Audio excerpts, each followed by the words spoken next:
Deep dive में आपका स्वागत है। सोचिए एक ऐप रातों रात वायरल हो गया है, टीम जश्न मना रही है, लेकिन ऑफिस के कोने में लीड इंजीनियर के चेहरे पर पसीना है।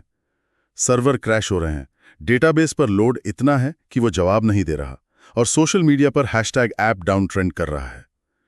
ये वो सपना और कौकमार है जो हर सफल SaaS कंपनी का सच है।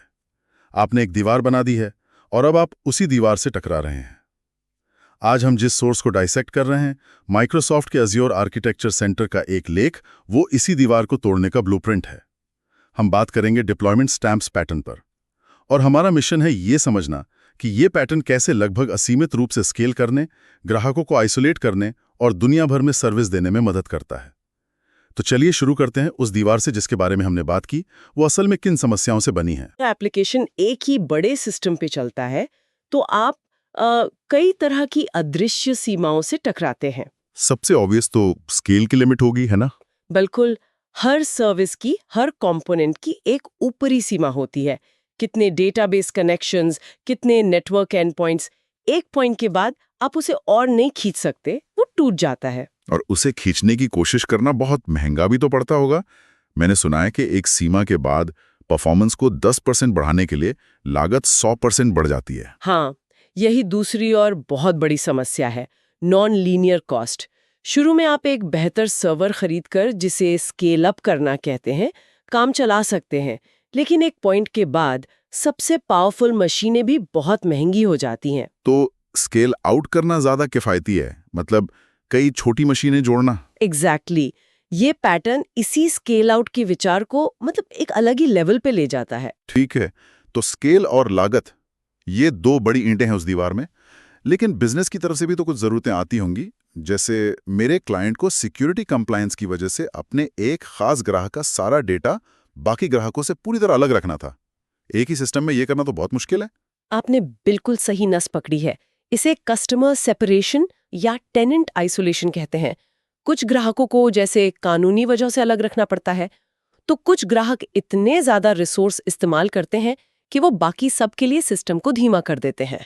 तो उन्हें अलग इंफ्रास्ट्रक्चर पर रखना ही समझदारी है। हाँ, और फिर अपडेट्स की समस्या भी है। मान लीजिए आपको कुछ ग्राहकों को नया बीटा वर्जन देना है और बाकियों को स्टेबल वर्जन पर रखना है। एक सिस्टम में तो ये बहुत बड़ा सिरदर्द होगा। और इन सब के ऊपर ज्योग्राफी की जरूरत। कम लेटेंसी के लिए यूरोप के ग्राहकों को यूरोप में ही सर्विस देनी है। सही बात है। या डेटा संप्रभुता कानूनों की वजह से ऑस्ट्रेलिया का डेटा ऑस्ट्रेलिया से बाहर नहीं जा सकता। एक सिंगल सेंट्रलाइज्ड सिस्टम इन सभी समस्याओं के बोझ तले ढह जाता है। यहीं पर हमें सोचने का तरीका बदलना पड़ता है। तो एक बड़ी अभेद्य दीवार बनाने के बजाय आप कह रही हैं कि हमें कई छोटे छोटे मजबूत किले बनाने चाहिए। एग्जैक्टली यही डिप्लॉयमेंट स्टैम्प्स पैटर्न का मूल विचार है। आप अपने पूरे एप्लीकेशन, उसके सर्वर, डेटाबेस, नेटवर्किंग, सब कुछ की एक पूरी इंडिपेंडेंट कॉपी बनाते हैं। इस एक कॉपी को स्टैम्प या स्केल यूनिट कहते हैं। अच्छा, मतलब ये एक रेस्टोरेंट फ्रेंचाइजी मॉडल जैसा है। एक ही रेसिपी और ब्रांडिंग के साथ आप शहर में कई आउटलेट खोल देते हैं, बजाय इसके कि एक ही बहुत बड़ी किचन बनाई जाए। ये एक बेहतरीन एनालॉजी है। हर स्टैम्प एक फ्रेंचाइजी आउटलेट है। वो कुछ ग्राहकों को सर्विस देता है। जब शहर में ग्राहकों की संख्या बढ़ जाती है तो आप एक और आउटलेट खोल देते हैं। इससे आप लगभग लीनियर तरीके से स्केल कर सकते हैं। हाँ, 10 गुना ग्राहक तो लगभग 10 गुना इंफ्रास्ट्रक्चर और लागत। कोई नॉन लीनियर कॉस्ट सरप्राइज नहीं। और क्योंकि हर स्टेम स्वतंत्र है, ग्राहकों का डेटा अपने आप शार्डेड यानी बट जाता है। दिल्ली के आउटलेट का हिसाब किताब मुंबई के आउटलेट से पूरी तरह अलग होता है। और इस मॉडल का एक फायदा ये होगा कि आप अलग अलग आउटलेट्स पर अलग अलग मेनू ट्राई कर सकते हैं। मतलब एक स्टैम्प पर आप नए फीचर्स रोल आउट कर सकते हैं, जिसे डिप्लॉयमेंट रिंग कहते हैं। बिल्कुल सही। आप अपने अर्ली अडॉप्टर ग्राहकों को एक स्टैम्प पर रख सकते हैं और एंटरप्राइज ग्राहकों को दूसरे, ज्यादा स्टेबल स्टैम्प पर। और ये कोई थ्योरेटिकल कॉन्सेप्ट नहीं है। माइक्रोसॉफ्ट की एज़्योर ऐप सर्विस और एज़्योर स्टोरेज जैसी विशाल सर्विसेज इसी पैटर्न पर बनी है। ये एक बैटल टेस्टेड आइडिया है। ठीक है, ये फ्रेंचाइजी का आइडिया सुनने में बहुत शक्तिशाली लग रहा है, लेकिन ये मुझे थोड़ा डरा भी रहा है। अपने पूरे एप्लीकेशन की दर्जनों कॉपी बनाना और उन्हें मैनेज करना, ये सुनने में ही एक नाइटमेयर जैसा लगता है। इसे असल में लागू कैसे किया जाता है? आपका डर जायज़ है। और इसका सिर्फ एक ही जवाब है, ऑटोमेशन। इस पैटर्न को सफलतापूर्वक लागू करने के लिए बेहतरीन डेवऑप्स प्रैक्टिस और इंफ्रास्ट्रक्चर एज कोड, जिसे IAC कहते हैं, वो नॉन नेगोशिएबल है। मतलब बाइसेप, टेराफॉर्म जैसे टूल्स? हाँ, आप इन टूल्स का इस्तेमाल करके अपने पूरे इंफ्रास्ट्रक्चर को कोड में डिफाइन करते हैं। एक स्टैम्प डिप्लॉय करने का मतलब होता है एक बटन दबाना जो इस कोड को रन करता है। इससे हर स्टैम्प बिल्कुल एक जैसा, प्रेडिक्टेबल और रिपीटेबल बनता है। मैन्युअल तरीके से इसे करना तो असंभव है। मान लिया, ऑटोमेशन से हम एक जैसे कई आउटलेट बना सकते हैं, लेकिन एक बहुत बड़ा सवाल अभी भी है। अगर मेरे ऐप की फ्रैंचाइजी दिल्ली, मुंबई और बैंगलोर में है, तो एक ग्राहक की रिक्वेस्ट सही फ्रैंचाइजी तक कैसे पहुंचेगी? ये इस आर्किटेक्चर का सबसे जरूरी हिस्सा है, एक ग्लोबल ट्रैफिक राउटिंग सर्विस। ये एक सेंट्रल ब्रेन की तरह काम करता है, जो हर आने वाली रिक्वेस्ट को सही स्टैम्प तक पहुंचाता है। सोर्स में इसका एक बहुत ही एलिगेंट आर्किटेक्चर दिया गया है। Okay, let's trace this journey. सबसे पहले रिक्वेस्ट अज़ूर फ्रंटोर जैसे ग्लोबल लोड बैलेंसर से टकराती है। इसका काम सिर्फ एक है, यूजर को भौगोलिक रूप से सबसे करीबी डेटा सेंटर में भेजना ताकि लेटेंसी कम हो। ठीक है, तो रिक्वेस्ट सही शहर में पहुंच गई, अब आगे क्या? अब उस रीजन के अंदर एक रीजनल राउटर होता है, जैसे अज़ूर API मैनेजमेंट। इसका काम है ये पता लगाना कि इस यूजर का डेटा असल में किस स्टैम्प में रखा है। इसके लिए वो एक मैपिंग डेटाबेस से पूछता है। तो ये मैपिंग डेटाबेस एक तरह से सेंट्रल कस्टमर डायरेक्टरी है, जो बताती है कि कौन सा ग्राहक किस किले में रहता है। बिल्कुल, और ये एज़्योर कॉस्मोस DB जैसा कुछ हो सकता है। कॉस्मोस DB का ग्लोबल डिस्ट्रीब्यूशन फीचर सुनिश्चित करता है कि ये डायरेक्टरी दुनिया के हर रीजन में अप टू डेट हो। एक बार API मैनेजमेंट को पता चल जाता है कि यूजर का डेटा स्टैम्प 3 में है, तो वो रिक्वेस्ट को सीधे स्टैम्प 3 पर फॉरवर्ड कर देता है। यहाँ एक दिलचस्प सवाल है। मान लीजिए न्यूयॉर्क का कोई यूजर जो ईस्ट US स्टैम्पर है, वो छुट्टियों में कैलिफोर्निया जाता है, तो उसकी रिक्वेस्ट तो सबसे करीबी वेस्ट US रीजन में जाएगी। हाँ, जाएगी।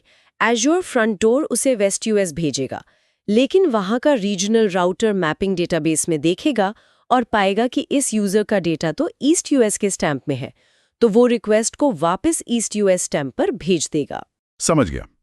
इससे ये सुनिश्चित होता है कि रिक्वेस्ट हमेशा वही प्रोसेस हो जहां डेटा रखा है। ये सुनने में अविश्वसनीय रूप से शक्तिशाली है, लेकिन हम जानते हैं कि आर्किटेक्चर में कोई जादुई हल नहीं होता। तो इस शक्ति की कीमत क्या है? What's the catch? चीत और भी दिलचस्प हो जाती है। कीमत है जटिलता और ऑपरेशनल ओवरहेड। सबसे पहली और सबसे बड़ी चुनौती है क्रॉस स्टैम्प ऑपरेशंस। एक मिनट, इसका क्या मतलब है? इसका मतलब है कि वो सवाल जो एक सिंगल सिस्टम में पूछना बहुत आसान था, वो अब एक बहुत बड़ी इंजीनियरिंग समस्या बन जाता है। जैसे अगर आपका CEO पूछता है, हमारे कुल कितने एक्टिव यूजर्स हैं? अरे, इसका जवाब देने के लिए तो मुझे हर स्टैम्प से डेटा निकालना होगा, ऑफर से जोड़ना होगा। एक साधारण बिजनेस सवाल अचानक एक बड़ा डेटा इंजीनियरिंग प्रोजेक्ट बन गया। एग्जैक्टली। आपको हर स्टैम्प से डेटा इकट्ठा करने के लिए एक अलग पाइपलाइन बनानी पड़ती है। दूसरी बड़ी चुनौती है ग्राहकों को मूव करना। एक स्टैम्प से दूसरे में? हाँ, ये बहुत मुश्किल है क्योंकि हर स्टैम्प एक अलग दुनिया है। इसके लिए आपको कस्टम टूलिंग बनानी पड़ती है, जो सिस्टम को और जटिल बना देता है। और लागत के बारे में क्या? आपने कहा था कि स्केल आउट करना सस्ता है, लेकिन हर चीज की कई स्वतंत्र कॉपी डिप्लॉय करना, ये तो बहुत महंगा लगता है। ये एक बहुत ही वाजिब सवाल है। हर स्टैम्प में कुछ रिसोर्स हमेशा आइडल रहते हैं जो लागत को बढ़ाते हैं, और आपका मैनेजमेंट ओवरहेड निश्चित रूप से बढ़ता है।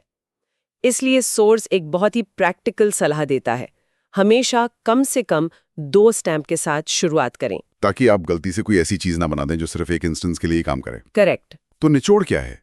ये शक्तिशाली लेकिन जटिल पैटर्न किसे अपनाना चाहिए?